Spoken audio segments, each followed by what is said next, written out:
Hello, hello, ladies and gentlemen. This is your girl Mitzi, and this is Mitzi. Let's think about it. Today we are thinking about betrayal trauma. Yes, that is a thinker, and luckily I have Mr. J here who's going to help us think about this in a whole new way. So thank you so much, Mr. J, for coming on to my show, sharing your time and your perspective with me. I am ready to hear your thoughts. So when you hear those words, betrayal trauma, what does that make you think about? Well, hello, Mitzi, and thank you for spending time with me. I appreciate it. I'm thrilled to be on as well. I'm thrilled to be on as well.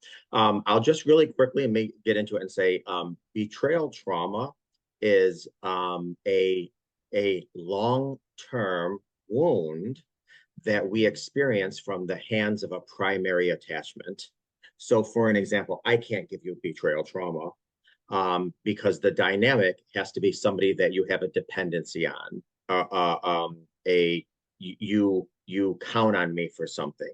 You rely on me for something. Well, since you don't rely on me for anything other than maybe this um, interview, I can't give you betrayal trauma, but you can get betrayal trauma from uh, certainly a significant other. You can get betrayal trauma from a parent. You can get betrayal trauma from a boss, like corporation trauma, betrayal trauma. I deal with many men who say, Mr. J, I gave 30, 40 plus years to my company, and I just got a pink slip, and they're saying I can't get a retirement now. I feel betrayed by them. I give them my life. I sacrificed my family and my kids for my job, and now they're, whatever. We can get betrayal trauma from a parent, anything from neglect, rejection, to even suicide, parental suicide. Let's just say I working with a gentleman now who, Mr. J, I loved my father. My father was my best friend. We'd go fishing together. He taught me everything I knew. And one day I walked out in the barn and there he was with a gun, and he was, I won't get into gross, dirty stuff, but he felt a betrayal. He said, my father betrayed me. He took away my best friend when he took Mm, his life. We can have betrayal trauma from, say, ourselves or our mm, creator. I work with plenty of women who say, Mr. J, I ate well all my life. I did exercises. I did my meditation, and I was diagnosed with breast cancer. So I feel like my body betrayed me. I feel like my creator betrayed me. So we can get betrayal trauma from anyone where there's a dependency, a reliance upon, what have you. That's the long, so that's not necessarily a definition. That's more examples of betrayal trauma. But betrayal trauma is a long-term wound from a primary attachment, somebody that we mhm. count on. Yeah, and I think that really holds value. And I love those examples because it really makes people really think about it. You know what I mean? Because then they consider, where have I had that dependency? Where did I have that attachment to someone, something, or anything that we may associate to? Because when you were talking, I was thinking about how, oh, if it's a dependency, we can depend on a car and be betrayed that it broke down and no longer is functional.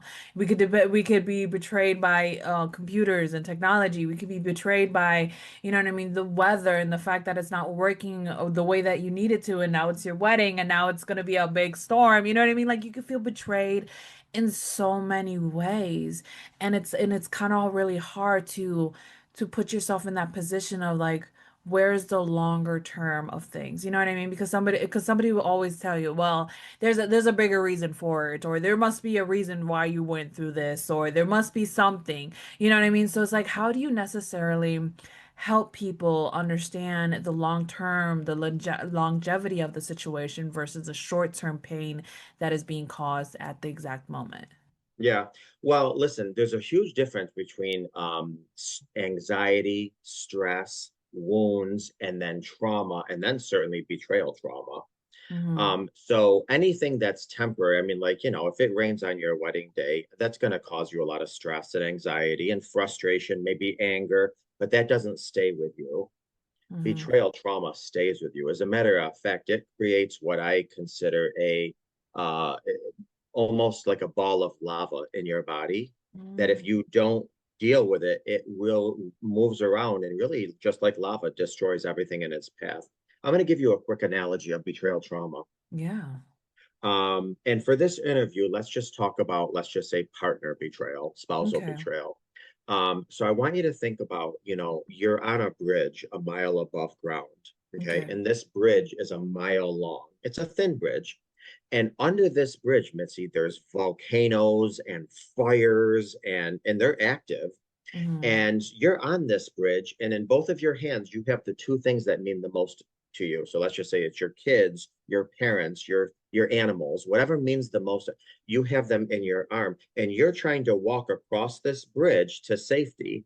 Mm-hmm. Now, keep in mind when you start walking, the smoke and the fire is so thick, it burns your eyes and it burns the sole of your feet. I mean, you look down and you're like, my God, I see the eye of the volcano. If I fall, it's imminent death. There's no way.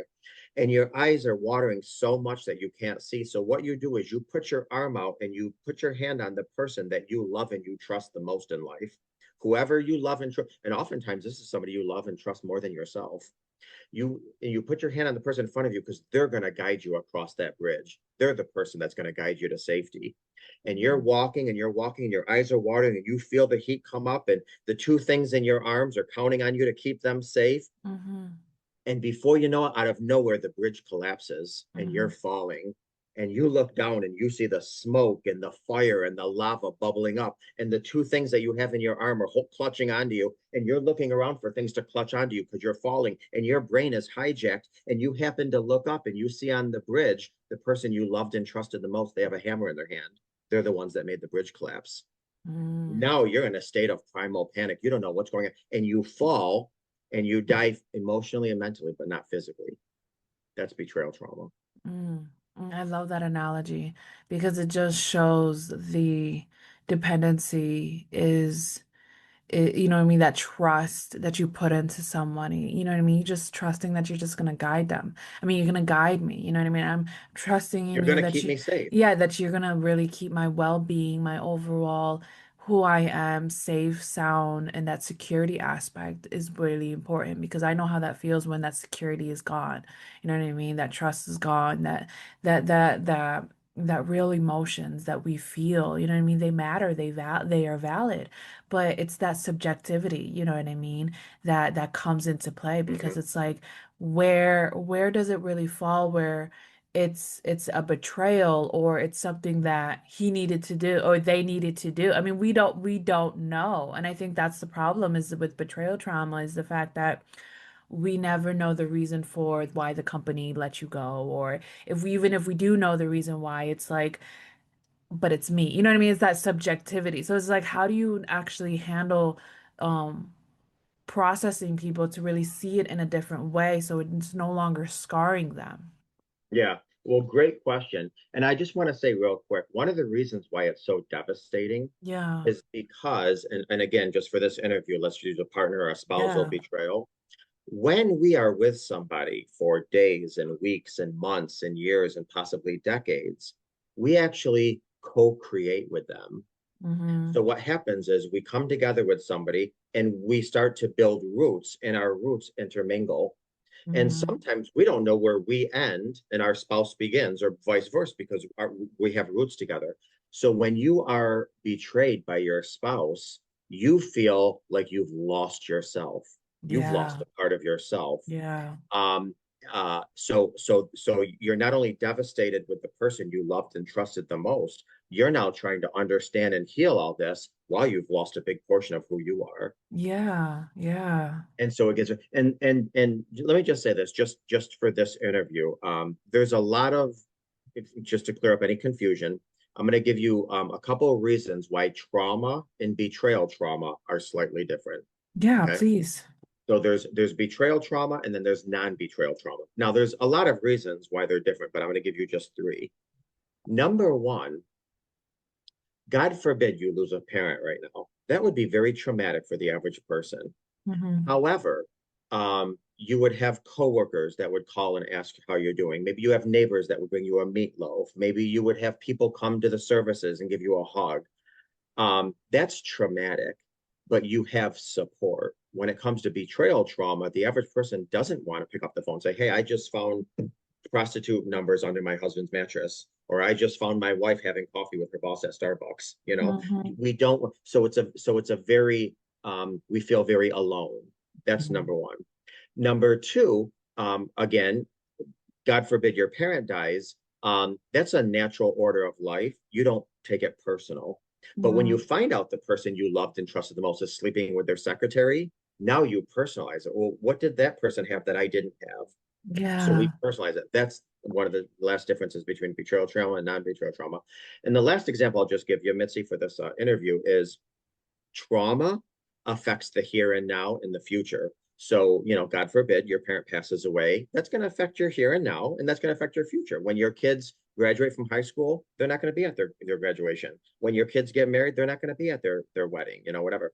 Betrayal trauma not only affects the here and now and the future, but it also affects the past because Mm. you could no longer look at family vacation photos anymore like you did because now you're thinking, well, wait a minute, when we were in that hotel and he said he had a work meeting, so he had to step away for an hour. Was he at a work meeting? You no longer can drive by those same restaurants. You can't drive by hotel. You can't drive by same streets because now you're triggered. You have those emotional flashbacks as you were talking about before. So betrayal trauma is very different from any other types of trauma for those three reasons. I mean, there's more, but those are just three.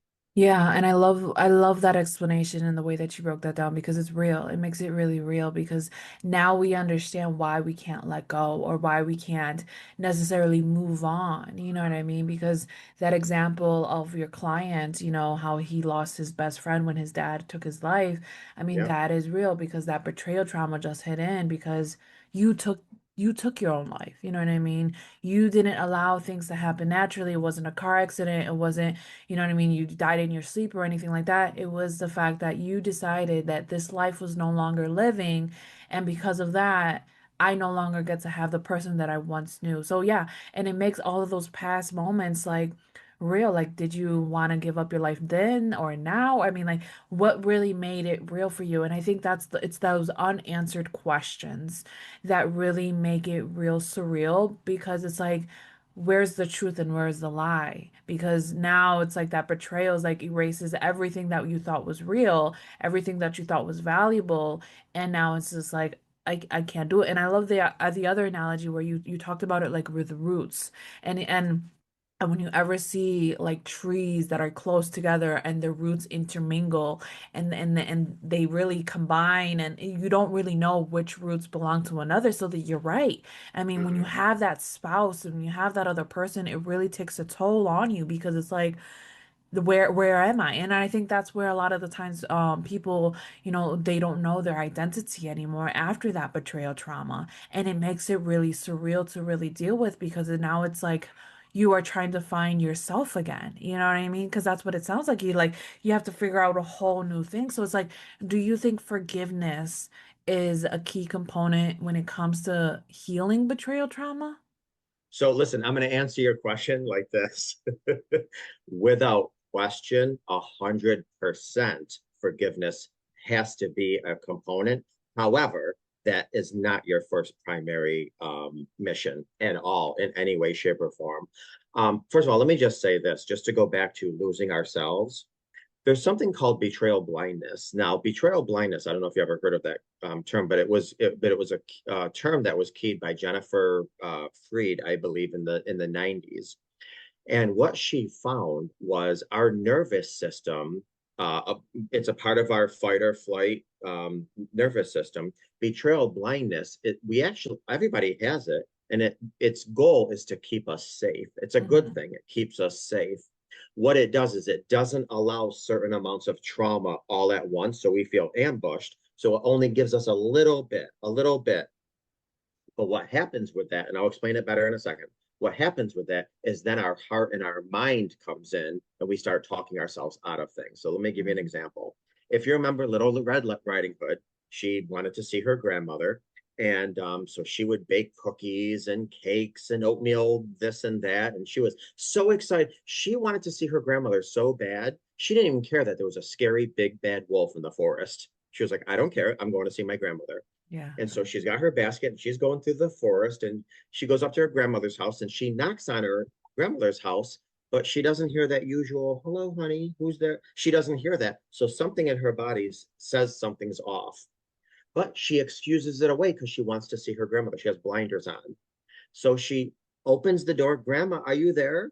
She doesn't hear her. No, something's screaming inside of her, her intuition. But she's like, no, no, no. Maybe my grandmother's in the back pickling pickles or beets or whatever. She ignores that intuition. Then she goes in the back room. Now she knows it's not her grandmother. Grandma, why do you have beady eyes, sharp teeth, a long nose? I mean, she know, but she wants to see her grandmother so bad that betrayal blindness kicks in and excuses everything away to the point where her detriment, and now she gets eaten. So the point I'm making is that so many times, let's just say there's a couple that's married and they're married 10 years, 20 years, they got kids together, they got property together, they got the history together, and all of a sudden you find lipstick in your husband's glove compartment. Or let's just say you find your wife at Starbucks with her boss talking, whatever. What happens is we start thinking, um, oh, my wife is so nice. She's talking to her boss about his marital problems. Man, she's such a good woman. Or, man, and I'm speaking in heteronormative terms because it could be either or. Man, my husband is so nice. He gave his coworker a ride home and she must have left his lip gloss, whatever. And this is betrayal blindness because what is actually happening in our bodies is we're thinking, oh my God, if this is real, now I might have to go through the process of divorce. Now my kids might have to visit me every other weekend. Now I'm going to be embarrassed with my friends. Now my finances are going to change because I'm going through. No, that can't happen. So let me excuse away this behavior. That's Yeah. betrayal. But see what happens, Mitzi, is when the rubber hits the road and we actually are faced with the reality where D-Day comes, the day of disclosure, the day of discovery, and we're like, holy crap, this is a reality. Now we're trying to start that healing journey when we have detached from ourselves so much by excusing away behavior. It's Mm. a very, very rough road, the Yes, journey. I love that. I love your analogies. I love your Oh, thank examples. you. I am an imagery type of person. I'm very visual, and when somebody speaks in a type of way where they are describing the scene, I'm in there. I create it, I Oh, imagine it, God, I I see love it. it. So I'm one of those people that I get what you're saying. I love And it. I love also when I asked you about forgiveness, you were like, yes, it's important, it's vital, but it's not the first thing we're going down. You know what I mean? Because it's true, let's be honest. Like when you are talking to someone about what you just experienced, the last thing you want to hear is you need to forgive them. Like, no, I want to be heard. I want to be valued. I want to be validated. I want all these other things to make me realize that I'm not going crazy because I feel like I'm going crazy inside. And I also love the fact that you talked about betrayal blindness because it makes it real. You know what I mean? It makes it real to the point where we know in our lives the amount of times that we've actually allowed betrayal blindness to be part of our scenario because we always 100%. want to see the good in somebody. We always want to do the benefit of the doubt, and we forget about the fact that sometimes it's just black and white. You know what I mean? And we allow this grayscale to invite itself in, but we need to have that discernment to really know where to utilize that and where not to utilize that. You know what I mean? And I think understanding betrayal blindness will help people understand where they are in their process of pain and their process of life, because like in a cheating scenario like you were talking about, like I had that moment, you know what I mean? I ended up catching one of my exes, you know what I mean? And going, something told me to just check his Instagram, and I was like, okay, fine, Mm. let me check it. And then I went through it, I read the messages, and I'm just like, you can't lie to me saying that you're networking. You know what I mean? These are clear conversations that you are trying to create something more than what it is. You know what I mean? So it's just like I had to realize like it's not I wasn't trying to allow myself to accept it as an excuse. You know what I mean? Like I seen it for what it is. So because I seen it for what it is, I was just like, you know what? Let's just move in a manner that now I can protect myself. So I did what I needed to do and I got out of that relationship so smoothly that he felt betrayed because I did it so smoothly. Oh, well, You know there you what go. I mean? Snap. So it's just like at the end of the day, you're gonna play me, honey. No, I'm gonna play you. So because of that, it went well. But it's just like people don't realize that we really do need to be conscientious about our gut instincts and that intuition, you know what I mean? Because our body knows. Our you know what I mean? It knows in a way that we don't even can't even fathom the math, you know what I mean? We can't even fathom the way that it works in science, you know what I mean? Because even science can't even understand it to the nitty gritty of what it is, and we put all these fancy labels on it, but it's like that gut instinct really holds so much value and so much power in our lives that it can really change us in another way. And it sucks that time is catching up to us because I feel like I can keep talking to you about this in so many ways. Oh, I love the way your brain works. Love it. So what can be some lasting words that you can leave us off with to keep on thinking?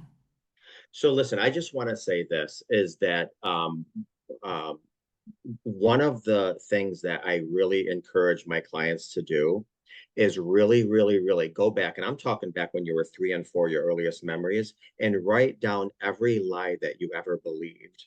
Mm, Now, these could be lies that you were told once, but you recycled in your mind 1,000 times, and you need to address those lies. Because I'm going to tell you something. A lot of our trauma comes from the suffering of the lies that we chose to believe, amen. and Yeah. we have to go in and dissect those lies and unravel them and get rid of some trauma. And the last thing I'll just say is this: never in the history of mankind has anybody died from a snake bite. Nobody has ever died from a snake bite. What people die from is when they get bit by a snake and the venom gets into their veins and it goes into their heart and it stops their heart. So we're going to get hurt in life. Nobody's going to escape hurt, pain, stress, anxiety, betrayal in life. But your job is to make sure that hurt, that pain, betrayal doesn't go into your arteries and reach your heart. Mm. I love that. I love that. And and it makes it interesting because my sister just sent me a GIF on that yesterday where it was about how if you get bit by a snake and that you know it's poisonous and it has poison and you know the poison is in you, instead of taking out the poison, people go after the snake, looking for the snake, asking why the snake poisoned them and why they did this, instead of just going after the venom and removing it from the source. And I think it comes back to the lies. You know what I mean? That's the poison that we believe. That's the poison that we allowed. And instead of removing that and confronting that and providing truth with that, we are going to the person and being like, why are you doing this? Why did you do this? How could you do this? And it's like, in reality, it comes back to ourselves. Like only have control of ourselves. And I think that's a great way of really bringing that power back to ourselves is confronting those lies and really embracing what life has for us, but in a way that we are open and just see things differently. You know what I mean? That shift of perspective. Oh my goodness, I really enjoyed this conversation.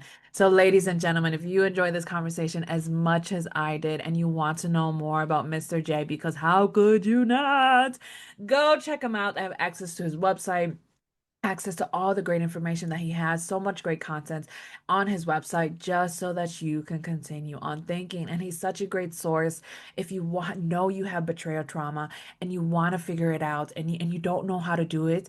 Well, hey, he's the guy. He's here to help you. He's here to guide you. Here to let you know that you are valid and what you experience is valid, but there's a way to go around it. And so, yes, check him out, reach out to him so that you can resolve what's going on and obviously so that you can continue on thinking. So, with that being said, bye.